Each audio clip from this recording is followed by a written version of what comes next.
Join the risk-takers on their journey through danger and adversity as they navigate the treacherous world of organized crime. Follow these educated, smart black men as they use their wits and courage to take risks and achieve great things. From Skull Island to Miami, these fearless heroes show us that no obstacle is too great to overcome. With gripping action, compelling characters, and a powerful message of hope and resilience, this book is a must-read for anyone who wants to be inspired by the indomitable human spirit. Experience the power of the risk-takers today. Chapter 1. The Kidnapping. Troy Bello and my main man, Security Frank, two brothers and members of the elite squad of mercenaries known as the Risktakers, were on a luxurious yacht partying with their friends Maserati Pat and Flyboy. The yacht was full of celebrities, including Ludacris, Shaquille O'Neal, Trina, Trick Daddy, and even Kim Kardashian. The party was in full swing with delicious food, attractive women, and great music. The ratio of men to women was skewed heavily in favor of the latter, with every 3 men accompanied by 20 women. As they were about to make a toast to their years of hard work and success, a woman's scream shattered the moment. The 4 men rushed to the side of the yacht, where they saw 3 armed men wearing scuba gear and holding automatic weapons. The kidnappers had already taken a couple of hostages and secured them in a nearby speedboat. Maserati Pat quickly pulled out his gun and fired 2 shots, hitting one of the kidnappers.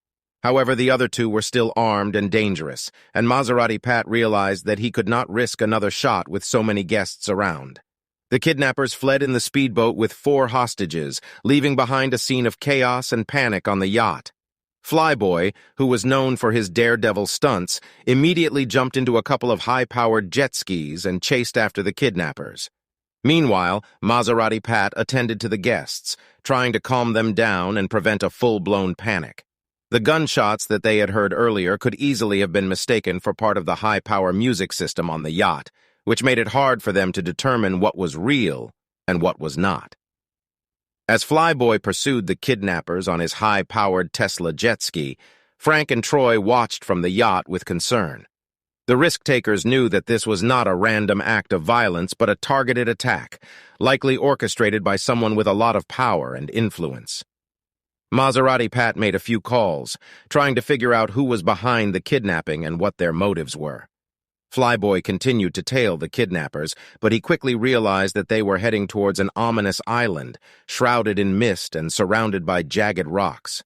The island was notorious for being a safe haven for criminals and outlaws, with no laws or authorities to stop them from carrying out their activities. The locals called it Skull Island, because of the skull-like rock formations that jutted out of the island's terrain. Flyboy was smart enough not to follow the kidnappers to the island, but he knew that he had to keep an eye on the surroundings. He stopped at a bar near the port, keeping his eyes open for anyone coming in or out of the island. He made a few calls, trying to get back up to the island, knowing that they would need heavy artillery and reinforcements. Meanwhile, Maserati Pat, Troy, and Frank managed to get the rest of the guests to shore, vowing to take down the people responsible for ruining their special night. The risk-takers wanted the hostages back, and they wanted blood.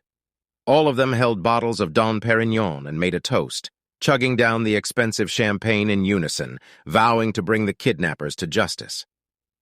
As the sun set on the horizon, casting an eerie glow over the sea, the risk-takers made their way towards the island, ready to face whatever dangers lay ahead. They knew that the kidnappers were heavily armed and dangerous, but they were not afraid. They had faced worse situations before and had always emerged victorious. Chapter 2. The Hideout. The kidnappers had brought the hostages to their mansion, a sprawling estate on a remote part of the island. As they stripped off their scuba gear and guns, an argument broke out among them regarding their friend who was killed on the yacht and why they hadn't retrieved his body. Tensions rose, and the argument was interrupted by the arrival of a young man. He walked into the room with a calm demeanor, but the look on his face was terrifying, as if he were possessed by a demon. He was second in command to the leader of the kidnappers, a mystery man who was nowhere to be seen. The young man realized that one of the kidnappers was missing and asked where he was. The others hesitated, but eventually revealed that the missing man, Spoonie, had been killed on the yacht and they weren't able to retrieve his body. The young man flew into a rage and screamed like a child at the kidnappers. He grabbed a gun off the table and pointed it at the closest person to him, disarming him and holding 2 guns. He made it clear that the kidnappers should have retrieved Spoonie's body at all costs, but eventually calmed down. We then go into a flashback of the young man's life. He had been born on the island and discarded in a dumpster by a local bar. A man taking a piss outside heard the baby's cries, retrieved him from the dumpster, and brought him inside the bar. He threw the baby on the bar and poured a glass of cold beer over his body in an attempt to clean him off. The baby scowled at the man, and the look on his face was so upsetting that it seemed like he knew exactly what he wanted to do to the thug pouring beer all over him. The beer burned the child, but he didn't cry. Instead, the man felt a bond with the child, who had brought out a fear in him that he had never experienced before. The baby's face was so intense that it seemed like he could have gotten up and choked the man to death.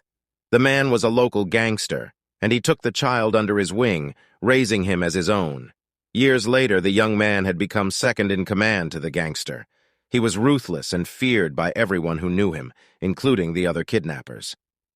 As the flashback ends, we return to the present, where the young man is sitting at a desk in the main quarters of the mansion.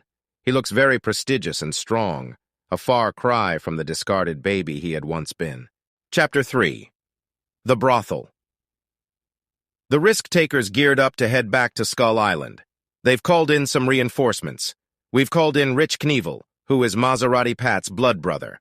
So it's no surprise he would be the first ready to get some get-back for a big brother. Also, we called in John the Don, another high-level risk-taker. Both of these men were highly trained killers, mercenaries. Rich Knievel had his Desert Eagle, a unique firearm with a powerful punch that can take down an elephant. John had his H&K MP7, a gun known for its high rate of fire and ability to penetrate body armor. But make no mistake, these guys don't play. That's why they were the perfect addition for this mission. Maserati Pat made arrangements for us to have a place to stay while on Skull Island.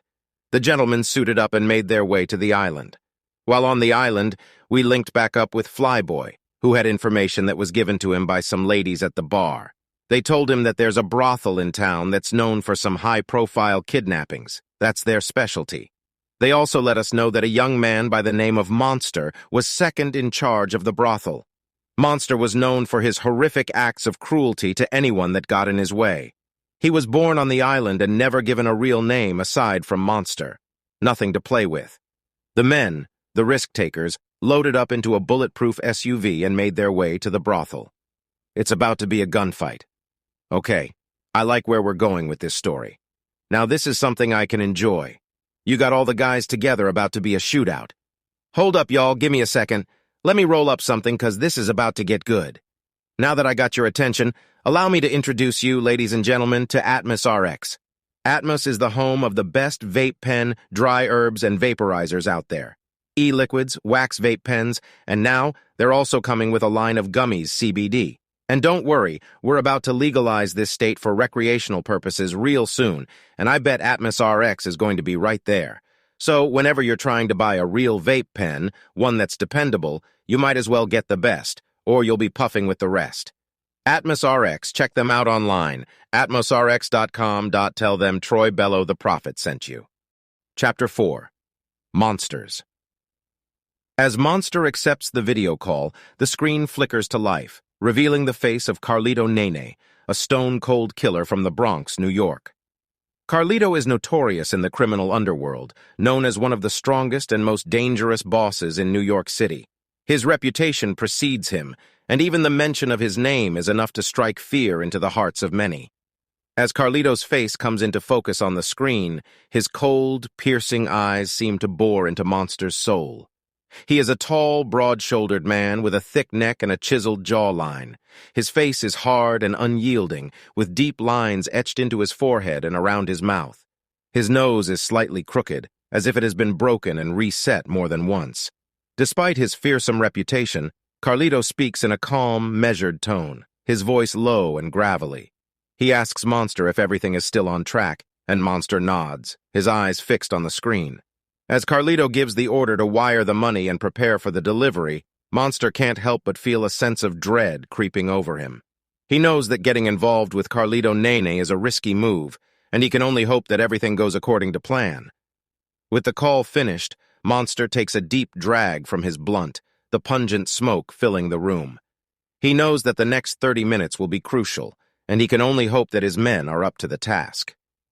As he waits for the package to be delivered, he can't shake the feeling of unease that Carlito's involvement has brought.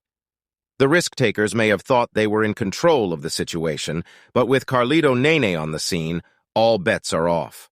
Holy guacamole, say it ain't so, Carlito Nene, say it ain't so. Do you guys know who that is? All right, let me break it down for you. Carlito Nene is from the other book, Corazon del Crimen. He's that crazy killer that was slicing somebody up while playing LL Cool J's Bad song. I mean, I don't want to ruin it for you, but you should check that out. But yeah, Carlito Nene's got something to do with this. You know it's big. I can't wait to hear where they're going with this one. Whoever is writing this is getting better. I'll give you that. Chapter X, The Rescue Mission. As the kidnappers and Monster led the hostages out through the back door, the risk-takers were fast approaching the brothel. The gray Range Rover was parked out back, waiting to take the hostages away to an unknown location. The car was a sleek and modern machine, with tinted windows that obscured the view of what was happening inside. The hostages' hands were tied behind their backs, and they were visibly terrified. Elon Musk's blood relative was at the front of the line, his face twisted in fear as he was shoved into the back seat of the car. Just as the kidnappers were about to drive away, Frank and the risk-takers arrived on the scene. 4 men were already stationed outside the brothel, 2 on motorcycles and 2 on foot. Rich Knievel wasted no time in taking action. He fired his weapon, hitting one of the men off his motorcycle, and then jumped on the bike and popped a wheelie, heading up the street with lightning speed. Meanwhile, John the Don and Troy were defending the front of the brothel, firing their weapons at the armed men. Maserati Pat and Flyboy were following closely behind Rich Knievel on the motorcycle, heading around the back of the compound. They fired their weapons at the kidnappers and Monster, who were struggling to get the last 2 girls into the Range Rover. But Knievel was the real hero of the moment. He did a death-defying stunt, riding up a ramp of garbage and smashing through the back gate. He fired his weapon at the Range Rover, hitting someone in the driver's seat. Then he slid off the bike and started defending the hostages with all his might, firing shots at the kidnappers and Monster. The risk-takers were closing in fast, but the kidnappers and Monster managed to escape with 2 of the hostages. Flyboy and Maserati Pat tried to block their path, but the kidnappers were too quick. They pulled over briefly to let Knievel jump in the car, and then they sped away, leaving the risk-takers in their wake. Frank and his team were left standing there, feeling a mixture of relief and frustration. They had saved most of the hostages, but they had failed to rescue them all. They knew they had to regroup and come up with a new plan to save the remaining hostages and bring the kidnappers to justice. The chase to the landing strip.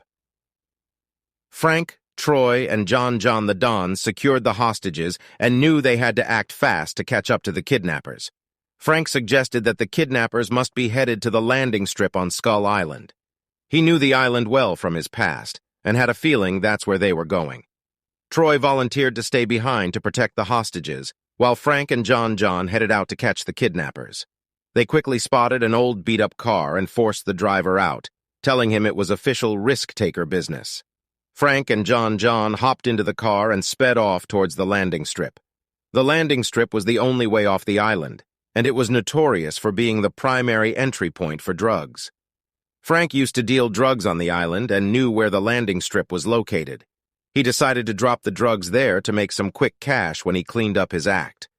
Meanwhile, Monster and the kidnappers were frantically trying to make it to the landing strip before the risk-takers caught up. The success of the mission was critical for Monster, as Carlito Nene would not be happy if anything went wrong. As they sped towards the landing strip, one of the hostages tried to make a break for it, but Monster shot him point blank, covering Elon Musk's nephew in blood. Monster ordered him to shut up, or he would suffer the same fate. Back in the car with Flyboy, Maserati Pat, and Rich Knievel, they were hot on the heels of the kidnappers. They could see the gray Range Rover with Monster in it about 8 cars ahead. They knew that they had to stop them no matter what. "There's too much traffic on the street. They're going to have to shoot it out at that plane," said Rich Knievel. Then we'll shoot that shit out of the sky if we have to, added Maserati Pat. Flyboy jokingly said, I should have brought the rocket launcher if that was the case. The three of them laughed, knowing that they had access to anything they needed. They were the mighty risk-taker squad, and nothing was impossible for them. Meanwhile, back in the old beat-up car, Frank and John heard something banging in the trunk. There was no time to stop and check on it, but Frank was sure there was someone in there. As they approached the landing strip, the tension was palpable. The kidnappers knew they were being followed and were starting to panic. The risk-takers were determined to stop them, no matter what. The chase reached a climax as the two groups arrived at the landing strip, ready to face off. The risk-takers were gaining on the kidnappers, and they could see Monster in the gray Range Rover up ahead. It was going to be a showdown, and both sides were ready to fight to the death. The fate of the hostages hung in the balance as the two groups prepared for battle. Title: Showdown at the Landing Strip. As the private jet sat on the runway, 4 suited men guarded the entrance like Secret Service agents. Monster and his driver dragged their hostage towards the plane, but before they could reach it, shots rang out from the SUV driven by Flyboy, Maserati Pat, and Rich Knievel. With lightning-fast reflexes, the 3 men jumped out of the SUV and knocked out the guards with a flurry of punches and kicks. Each man wielded a different weapon. Flyboy brandished an AR-15 assault rifle, Maserati Pat held a pair of Glocks, and Rich Knievel wielded a sawed-off shotgun. The scene looked like a scene from a Hollywood action movie, with the 4 guards in suits falling to the ground as the 3 risk-takers made quick work of them. The gunfire alerted Monster and his driver, who turned to face their attackers. A gunfight erupted as the two sides exchanged bullets and grenades. The fight was intense, but in the end, the risk-takers emerged victorious, neutralizing all the guards. As John and Frank pulled up in their beat-up car, John reached into the back seat and retrieved his trusty sniper rifle. He took aim at the driver, who was about to board the plane, and pulled the trigger. The bullet hit the driver in the back of the head, and he fell to the ground. With the guards and driver neutralized, Monster and the last hostage made it onto the plane, which began to take off down the runway. But the risk-takers weren't done yet. Flyboy fired a rocket launcher at the plane, causing it to explode in a ball of fire. The explosion lit up the night sky, and the risk-takers knew they had accomplished their mission. They had secured the hostages and taken out the kidnappers, and they had done it all in style. As they drove away from the landing strip, they knew they had cemented their status as the most feared and respected risk-takers on the island, and they knew that wherever danger lurked, they would be there to face it head-on. So let me get this straight. Flyboy pulls out a rocket launcher and blows up the plane? Did you guys forget that Elon Musk's nephew was on that plane? What the hell, guys? You're supposed to save the day, not kill Elon Musk's nephew. What the hell, bro? We can't do this, man. We gotta rewind this. Showdown at the landing strip. With the guards and driver neutralized, Monster and the last hostage made it onto the plane, which began to take off down the runway. The risk-takers watched as the plane disappeared into the night sky, knowing that one of the hostages had still been taken. They were disappointed that they couldn't save everyone, but they also knew that they had sent a message. Don't mess with the risk-takers or pay the price. Taking something from them was a big risk, and it was never worth the reward. As they drove away from the landing strip, the risk-takers reflected on their victory. They had proven their strength and skill, and they had saved one of the hostages. They would continue to face danger head-on, and they would always come out on top. The risk-takers walked back to their cars, feeling triumphant yet exhausted. As they made their way down the dirt path, John the Don heard a strange noise coming from the trunk of the old man's car that they had taken earlier. The group immediately surrounded the car with weapons drawn, ready for whatever danger may come. Frank cautiously made his way to the front of the car, opening the hood to investigate. But it wasn't the engine making the noise, it was coming from the trunk. With hesitation, Frank reached for the latch and pulled it open. To their surprise, a woman was tied up and gagged inside. She explained to the group that she had been kidnapped and was being transported to the cartel to work as a sex worker. Flyboy had an idea. Since they were supposed to have 4 hostages and they were only bringing back 2, they might as well take her with them. The other risk-takers nodded in agreement, realizing that it was the right thing to do. The group packed up their equipment, secured the hostages, and made their way back to the United States. On their arrival, news reporters were waiting for them, eager to hear their story. But the risk-takers were not interested in the attention, so they dropped off the hostages and disappeared into the night. The two girls soon realized that the extra woman wasn't one of the original hostages, but they played along, knowing that it was likely a better life for her in Miami than with the cartel. As the group dispersed, they knew that their work was not yet done. Elon Musk's nephew was still being held hostage by Monster, who had escaped unscathed. The risk-takers knew that they had to act fast before it was too late. But despite the danger they faced, the risk-takers remained united and determined. They had risen above their difficult upbringings and had become educated, smart black men who were making a difference in the world. Their journey had not been easy, and they had made their fair share of mistakes along the way. But what set them apart was their willingness to take risks and face challenges head-on. As the sun began to rise on a new day, the risk-takers knew that their journey was far from over. But they also knew that they had the courage and strength to face whatever lay ahead, together.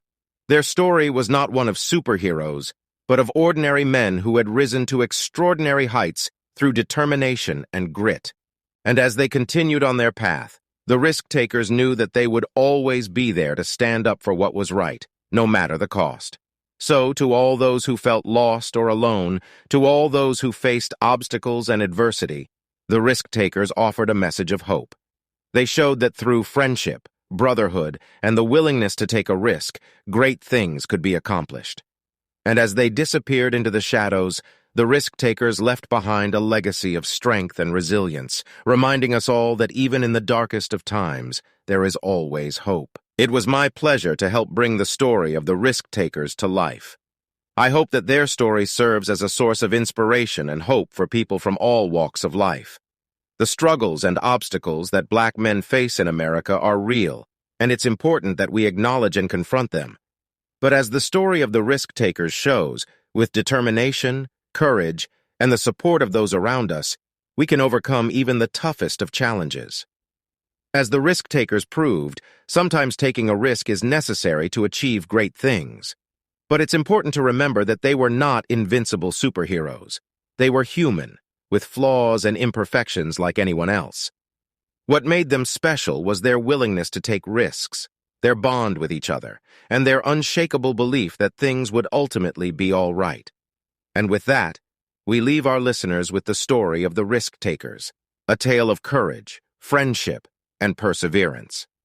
We hope that it has moved and inspired you, and that you too can find the strength to take risks and believe in a better future. As the risk-takers knew, the pendulum may swing, but with the right mindset and the support of those around us, we can master it and make our way towards a brighter tomorrow. Thank you for listening.